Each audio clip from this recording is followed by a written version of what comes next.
ইয়ামাহার যে লোয়ার সিসির বাইকগুলো ছিল, যেমন 150 থেকে 200 সিসির যে বাইকগুলো, এগুলো অলরেডি কিন্তু 2022 সালের বা নতুন নতুন আপগ্রেড কিন্তু অলরেডি ইয়ামাহা নিয়ে চলে এসেছে।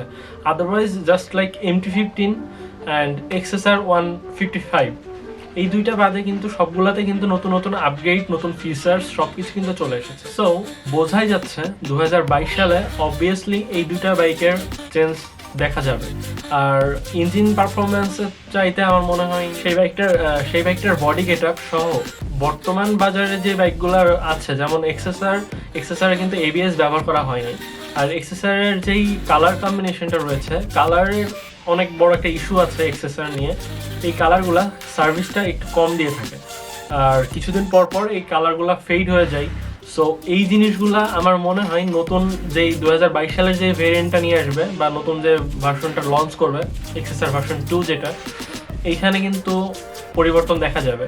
আর আমার যেটুকু সিক্স সেন্সে বলতেছে, আর যেহেতু R15 ভার্সন 4 একটা বড় হায়ার সিসির থেকে লুক নিয়ে এই বাইকটা মেড করা হয়েছে, আর যখন লঞ্চ করলো তখন আমরা ধারণা করতেই পারি XSR 900 হতে পারে বা XSR 700ও হতে পারে।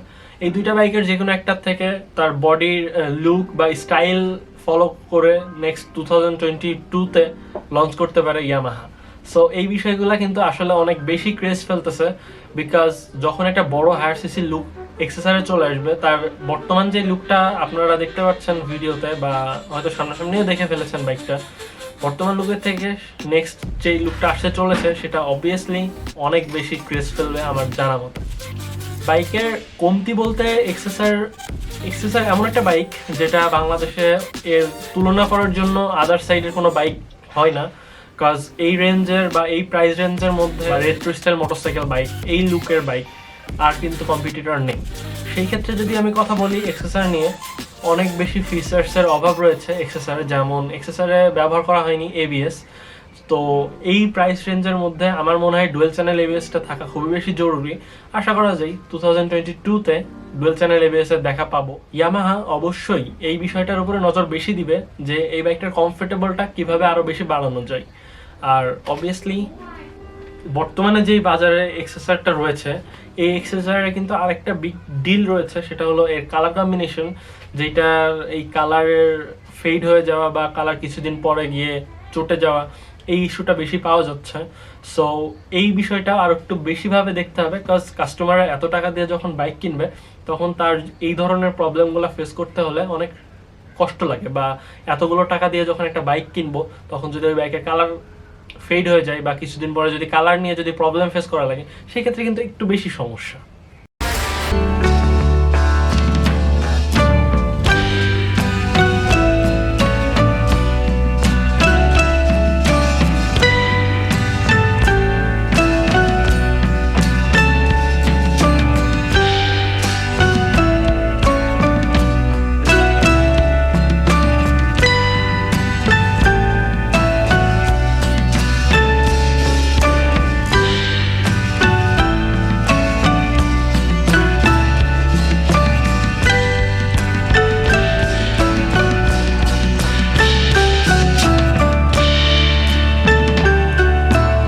বর্তমান যে এক্সেসর রয়েছে, এই বাইকটিতে ফুয়েল সংরক্ষণ করতে সক্ষম হয় 10 লিটার।